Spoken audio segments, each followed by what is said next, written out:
¿Qué tal amigos? Sean bienvenidos a una nueva entrega de su programa Enfoques Jurídicos. Boris de León, su servidor, les da las gracias por la sintonía.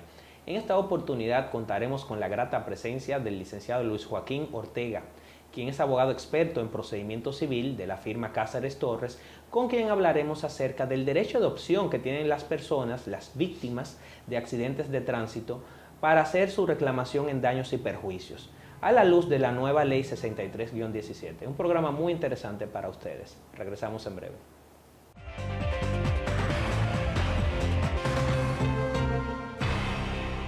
Bien amigos, estamos de regreso en su programa Enfoques Jurídicos. Bienvenido Luis al programa, gracias por tu visita. Muchas gracias Boris, honrado de poder estar presente hoy aquí. Luis Joaquín, este tema, la responsabilidad civil por accidentes de tránsito de vehículos de motor, ¿qué es lo que está ocurriendo? Hemos escuchado rumores de una situación que es anómala o que es novedosa, sobre todo en el ámbito de los tribunales de primera instancia civiles aquí en el Distrito Nacional. ¿Qué es lo que está ocurriendo ante las demandas en responsabilidad civil vinculadas a los accidentes de tránsito? Fíjate Boris, ahora se está viviendo un momento muy interesante en esa área, en el sentido de que los tribunales civiles de primer grado se están pronunciando con relación a los casos de tránsito con la declinatoria de esas acciones hacia la Jurisdicción Especial de Tránsito en virtud de la promulgación de la nueva Ley 63-17. Es una situación que se viene dando ya desde hace aproximadamente 2 años y realmente se ha creado una discrepancia entre el criterio de esos tribunales de primer grado y la Corte de Apelación del Distrito Nacional. Pero, ¿y qué ocurre cuando se produce esta declinatoria? Es decir, que la demanda se remite al tribunal, al juzgado especial de tránsito. ¿Y qué pasa allí en ese escenario? Cuando llega al tribunal o al juzgado especial de tránsito, la ley lo que indica es que se decline al juzgado especial de tránsito donde sucedió el hecho. Entonces, se está dando la situación de que hay algunos que están asumiendo el conocimiento de la acción, pero la gran mayoría, especialmente las salas especiales de tránsito del Distrito Nacional, están de oficio declarando la inadmisibilidad de la acción porque no fue interpuesta con las formalidades de la acción penal, es decir, de una querella. Oh, pero entonces, ¿en qué papel o en qué situación quedan las personas, las víctimas demandantes? Porque para que el pueblo entienda, estamos hablando sobre procesos civiles que consisten en reclamación de pagos, de indemnizaciones por los daños y perjuicios que sufre una víctima fruto de un accidente de tránsito, que pues anteriormente podía perfectamente interponer una acción, una demanda civil, y el tribunal pues juzgaba su caso. Entonces, ante esta situación entonces de declaratoria de inadmisibilidad, ¿qué es lo que está ocurriendo? Has mencionado que también hay una discrepancia de criterios con la Corte de Apelación Civil del Distrito Nacional. ¿Podrías comentarnos al respecto? Sí, claro. Lo que sucede es que habría que ver el tema ya en un espectro más amplio. ¿En qué sentido? Las salas civiles han tomado como fundamento para esta declinatoria las disposiciones del artículo 302 de la Ley 63-17. Este artículo establece que en todas las acciones o infracciones, de tránsito, en las cuales hayan daño, se van a aplicar las penas privativas de libertad establecidas en esa ley. Esa es la primera parte del artículo, hasta ahí todo está bastante claro. ¿Qué sucede? En la segunda parte del artículo se establece que para el conocimiento de estas acciones, entonces el tribunal competente será el juzgado especial de tránsito del lugar donde se produzca el hecho. ¿Qué pasa? Este artículo se refiere, si lo analizamos puntualmente, a que esas acciones que conlleven una infracción al tránsito se conocerán en ese tribunal. Pero esa segunda parte ha sido interpretada por las salas de primer grado como si se refiriese a que las acciones en daños van a ser conocidas por el juzgado especial de tránsito. Entonces, ¿qué sucede? Usualmente, ya cuando las partes se encuentran en la jurisdicción penal, lo que tienen es la opción de presentar el recurso hábil por esa vía.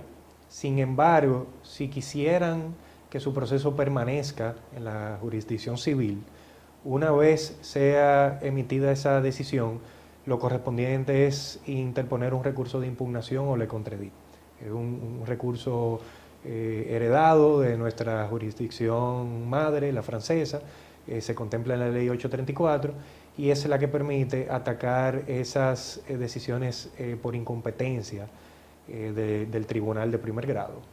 Y lo que está ocurriendo es que pues no interponen este recurso, muchos, sino que comparecen, y me estoy refiriendo a los demandantes, ¿no? Comparecen, se presentan entonces ante los juzgados especiales de tránsito, y allí entonces no cumplen con las formalidades necesarias porque como no inició la acción penal propiamente dicha, porque a eso es que se refiere el artículo que mencionabas previamente de la ley. Exacto. O sea, si estamos hablando de penas privativas de libertad, es porque es una acción penal. Es así, de orden público. Entonces, realmente esta situación está produciendo, imagino, un letargo. O sea, ahora entonces el proceso de reclamación en general duraría más tiempo, porque se generan entonces dos apoderamientos. El apoderamiento civil, que entonces se declina el caso al penal, pero el penal entonces decide, toma una decisión quizás en materia de fondo, o porque no se considera adecuadamente apoderado. ¿Qué opinas de esta situación ante la situación entonces de la víctima? O sea, entonces la víctima, si no interpone el recurso del contradit, no puede volver a interponer la demanda en acción, la demanda civil, otra vez, ya ahora con digamos que la sentencia del juzgado de paz de tránsito. O sea, ¿qué ocurre con esa reclamación civil? Anteriormente, bueno, el Código Procesal Penal se refiere al derecho de opción y por eso cuando presentamos el programa nos referimos al derecho de opción que tienen las víctimas de ejercer su acción en reclamación civil, reclamación de pago de indemnizaciones por daños y perjuicios, accesoriamente a las acciones penales o de manera independiente. Lo que ha sido la práctica, como mencionabas, es que en el caso de los accidentes de vehículos de motor, pues las personas, las víctimas, sus abogados, porque para que el pueblo sepa, todos estos procesos son a través de abogados. Sus abogados siempre pues iban por la vía civil únicamente. Entonces ahora se genera la necesidad de accionar penalmente. ¿Qué está diciendo la Corte de Apelación sobre este tema? Claro. Bueno, precisamente, para responder tu pregunta, lo primero es que las partes, como los abogados no están acostumbrados a este proceso, es algo que está sucediendo a raíz de la nueva ley, como ya mencionamos, usualmente hay varias tendencias. Hay algunos que tratan de que su proceso pase por la vía correspondiente de recurso en lo penal para que sea nuevamente declinado hacia lo civil. Hay algunos que están reintroduciendo su acción como si se tratara de una acción nueva, lo cual los está dejando en una posición vulnerable porque la acción se ve afectada por la prescripción. El plazo característico para este tipo de acciones es el de la responsabilidad civil cuasi delictual y es de apenas solamente 6 meses. Entonces, cuando los casos llegan a la Corte, precisamente la Corte ha acogido el criterio de que se aplique el derecho de opción, de que realmente lo lógico y lo deseable sería de que exista un juzgado especial de tránsito que conozca de todos los aspectos de esas acciones que se desprenden de un accidente de tránsito. Sin embargo, con nuestras normas actuales, lo que corresponde es que la parte que quiera perseguir las pretensiones civiles por la vía civil lo pueda hacer en virtud del derecho de opción. El artículo 302 no es interpretado por la Corte de la misma forma en la que lo interpretan las salas civiles de primer grado. Entonces, siempre y cuando el recurso haya sido interpuesto dentro del periodo hábil establecido por la ley, que son de 15 días, a partir del momento en que la parte tiene conocimiento de la sentencia, ya sea porque la retiró en el tribunal o porque se la notificaron. Es muy probable que la Corte determine declinar o remitir el proceso nuevamente hacia las salas de primer grado. ¿Por qué razón? Porque la ley 834, si bien es cierto que le da la potestad a la Corte de abocarse al conocimiento del fondo del proceso, también le permite remitir el proceso al tribunal que lo conoció en primer grado, y esa decisión se le impone tanto a las partes como al juez. Muy bien. Vamos a ir a una breve pausa, Luis Joaquín, y enseguida vamos a hablar acerca del criterio que tiene la Suprema Corte de Justicia sobre estos temas, para ver si hay alguna luz en ese sentido. Regresamos en breve, amigos.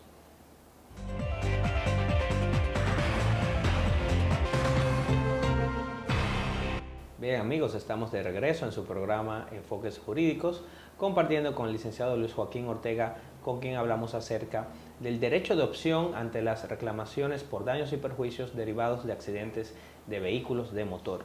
Luis Joaquín, en el segmento anterior pues nos mencionaste muy claramente qué es lo que está ocurriendo con los tribunales civiles de primera instancia aquí en el Distrito Nacional en ocasión de estas demandas en responsabilidad civil.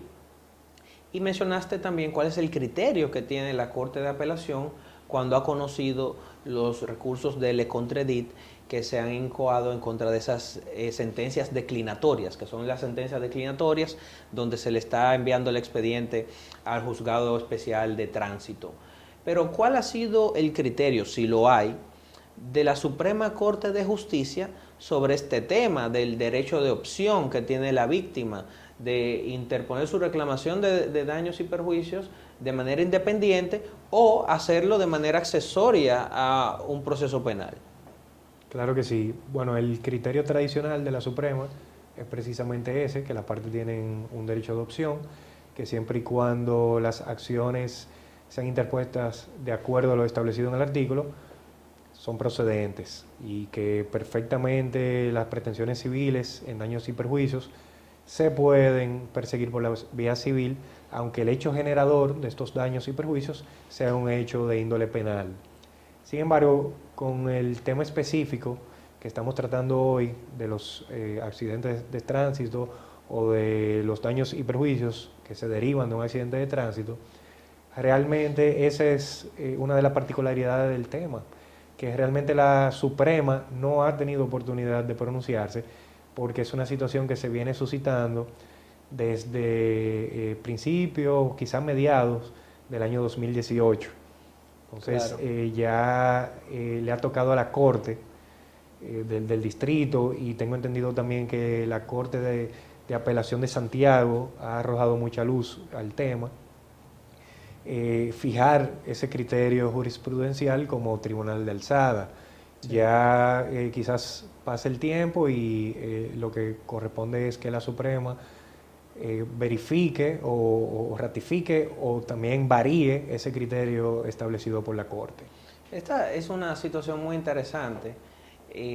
La ausencia de un pronunciamiento de la Suprema Corte de Justicia es perfectamente entendible, porque la ley que estamos comentando, que es la ley 63-17, pues entró en vigencia en el año 2017. Es decir, que tiene muy poco tiempo de vigencia para que ya haya llegado un caso que haya merecido ya una sentencia de la Suprema Corte de Justicia, tomando en cuenta el periodo que se toma cada tribunal, desde el tribunal de primera instancia, incluyendo entonces luego el tribunal de segunda instancia, que es la Corte de Apelación, para emitir sus respectivas sentencias e instruir los procesos. Pero llama la atención que, por lo que has venido indicando, la Corte Civil mantiene el criterio de la Suprema Corte de Justicia tradicional, el criterio del derecho de opción.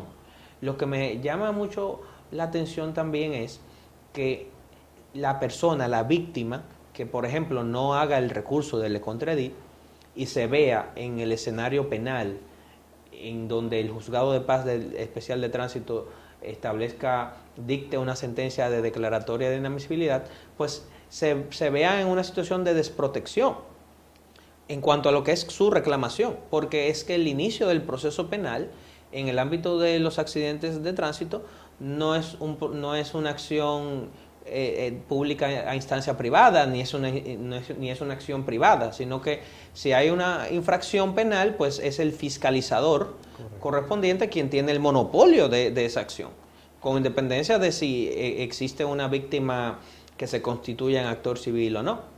Esta situación, Luis Joaquín, nos llama nueva vez a, digamos, destacar la atención de la población por lo que tú mencionabas previamente, el tema de la prescripción.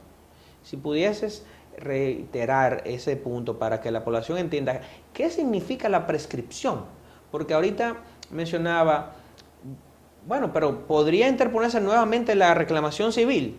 Si el juzgado de paz de tránsito se declaró que es inadmisible porque no se cumplieron las formalidades, entonces yo le podría como víctima reclamar a mi abogado, bueno, pues haz la demanda otra vez. ¿Qué es esto de la prescripción?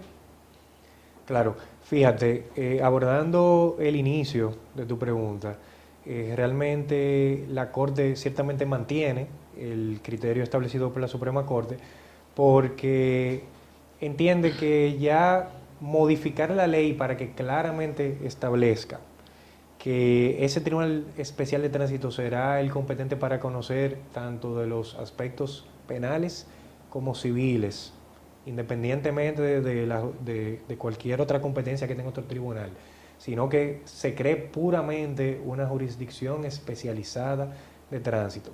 Para llegar a eso es necesario o eso requiere de un esfuerzo legislativo. Tiene que venir una modificación expresa a la ley que claramente especifique ya la competencia general de ese tribunal, por así decirlo. Entonces, ¿qué sucede? Como bien mencionas, las partes al llegar a la jurisdicción penal ciertamente van en desventaja. ¿Por qué razón? Porque prácticamente se le ha vulnerado parte de un proceso que debió de seguirse en lo penal y que no se ha hecho.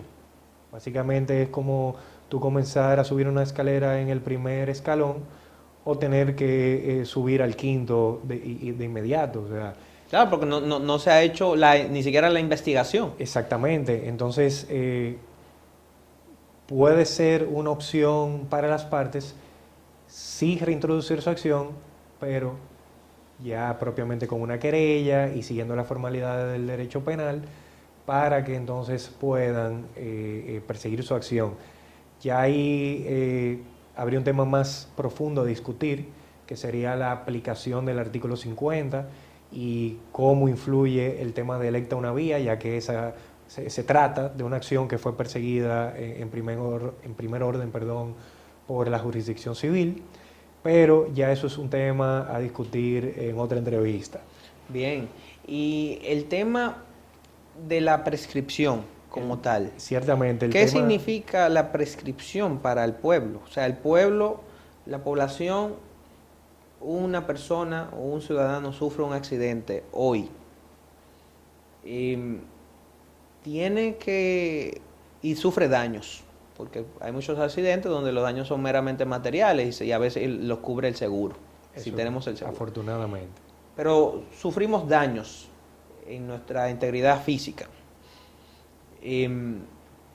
¿Tenemos que estar pendientes de este plazo de prescripción de 6 meses que mencionaste? Claro que sí, hay que estar muy pendiente, porque este es el plazo que te permite reclamar tus derechos dentro de la jurisdicción civil. ¿Por qué razón? Porque ese tipo de daños son vistos dentro del régimen de la responsabilidad civil cuasi delictual, como mencionamos anteriormente, y esta es la que se beneficia, o en este caso ya entonces perjudica a los que tienen una acción de esa naturaleza, porque solamente tienen 6 meses para interponer su acción. Y básicamente la prescripción lo que significa es que si no interpones tu acción dentro de ese plazo establecido por ley, ya no podrás aplicar o iniciar esa acción en el tribunal. Lo que significaría que aún teniendo razón, aún habiendo sufrido los daños, no podría por un tema procesal, aunque la prescripción está en el Código Civil, pero por un tema procesal, que se me aplicaría la prescripción por la falta de haber ejercido el derecho, la acción judicial oportunamente. Exacto. Luis Joaquín, esta situación sin duda alguna que me imagino que ha tenido entonces un impacto en lo que es la cuantía de casos de responsabilidad civil que manejan los tribunales. ¿Es posible que los tribunales civiles de primera instancia estén aplicando esta novedosa teoría para declinar estas acciones judiciales por un motivo, digamos que de exceso de trabajo, de exceso de expedientes? De alguna manera el tribunal, cuando declina el caso, se desapodera. Eso es correcto. Y realmente yo no lo veo tanto como una teoría, porque comparto el criterio de las salas de primer grado en cuanto al fondo, más bien no en cuanto a la forma. ¿Por qué sí en cuanto al fondo? Realmente viene siendo una problemática, incluso desde la ley 241, el tema de que los tribunales civiles están sobrecargados, están congestionados de estas acciones de tránsito, donde las partes corren a desistir de la acción penal para perseguir sus pretensiones por la vía civil. Entonces, esto ha creado una congestión en las salas civiles que, en mi criterio particular, realmente es el factor influyente en este nuevo criterio que han adoptado la sala, y es solamente una manera de, en su lenguaje o en su forma legal, los tribunales expresar su descontento o su desánimo con que los tribunales se encuentran congestionados de este tipo de acciones, cuando realmente hay un tribunal que reúne todas las condiciones para conocer estas acciones en otro ámbito. De hecho, lo cierto es que no dejan de tener cierta razón, mucha razón, los tribunales de primera instancia. Quizás no en cuanto a la motivación expresa de la ley 63-17 que han estado utilizando, pero sí tienen razón en cuanto a que los juzgados especiales de tránsito, y en particular el proceso penal, representa una vía o un mecanismo idóneo para poder probar si existió o no una falta en los casos de accidentes de tránsito de vehículos de motor, porque hay muchos accidentes en los cuales están involucrados varios vehículos. Si hay varios vehículos involucrados, ¿cómo determinar realmente quién es que tiene la responsabilidad de indemnizar? ¿Quién indemniza a quién? Habrán casos en los que si la víctima es un peatón, pues en principio ahí es más fácil identificar quién tuvo la responsabilidad. Yo sé que se ha desarrollado toda una doctrina jurisprudencial sobre la base de la responsabilidad de la cosa inanimada, de que se sostiene que en determinados casos no hay que probar la falta, sino que se presume, pero lo cierto es que por lo menos cuando se involucren dos o más vehículos, sin duda alguna que se amerita una investigación. O sea, es importante ver las cámaras, si hay cámaras, tratar de determinar cómo era, o sea, qué decían las señales de tránsito, los semáforos. O sea, ahí hay un espacio para investigar, que entonces le correspondería al fiscalizador. Entonces, quizá lo ideal, o no sé tu opinión, sea que la modificación legislativa que mencionabas anteriormente, pues parta del objetivo de facilitar esa prueba y de que en vez de nosotros tener un derecho de opción, pasemos a que tengamos a tener un derecho puntual dentro del proceso penal y que de oficio se maneje de manos del Ministerio Público pues la restauración de los daños o la acción resarcitoria de los daños de la víctima. No sé qué te parece. Claro, totalmente de acuerdo. Realmente ese es el espíritu real del artículo 302, donde establece que dentro del marco de la jurisdicción penal, el tribunal competente para conocer esas acciones, con todas las características del proceso penal, incluyendo el derecho de adopción, es el Juzgado Especial de Tránsito. Entonces, ¿qué sucede? Ese es un tribunal que ciertamente reúne las condiciones para evaluar el elemento esencial en los daños y perjuicios que se desprenden de acciones o accidentes, perdón, de tránsito, y es la relación existente entre el hecho, las circunstancias del hecho y esos daños. O sea, recordemos que hay incluso ocasiones donde el accidente puede haber ocurrido por una falta expresa de la víctima, también puede haber ocurrido por la intervención de un tercero, y todos esos son aspectos que eximen de responsabilidad al presunto responsable. Claro. Y esos son aspectos que realmente se evalúan y se identifican de una forma más efectiva dentro del marco de esa investigación que hace el fiscalizador, que debemos de recordar que su función investigadora es a cargo y a descargo. Claro. El fiscal debe evaluar si hay todos los méritos para perseguir esa acción o para descargar al presunto responsable. Hay veces que nos perdemos en esa realidad de que el fiscal realmente nada más está para perseguir y no es así. Claro, y lo cierto es que esto, si bien existe la responsabilidad de la cosa inanimada, no menos cierto es que también existen múltiples tribunales que no siempre comparten ese mismo criterio digamos, con el mismo rigor que en su momento pues se sentó lo que es la jurisprudencia de la Suprema Corte de Justicia en ese sentido. Hay muchos tribunales que califican la situación en el ámbito civil como una situación en la que ciertamente hay que probar la falta. Claro que sí. ¿No? Y en esa prueba de la falta es que indudablemente resulta más efectivo el proceso penal. Claro que sí. Y eso podría ser incluso más beneficioso para la víctima, pero sobre todo más beneficioso para la verdad jurídica que debe probarse. Luis Joaquín, hemos llegado al final. Muchísimas gracias por tu visita en Enfoques Jurídicos. Esperamos tenerte en una próxima ocasión. Y amigos, hasta una nueva entrega de Enfoques Jurídicos.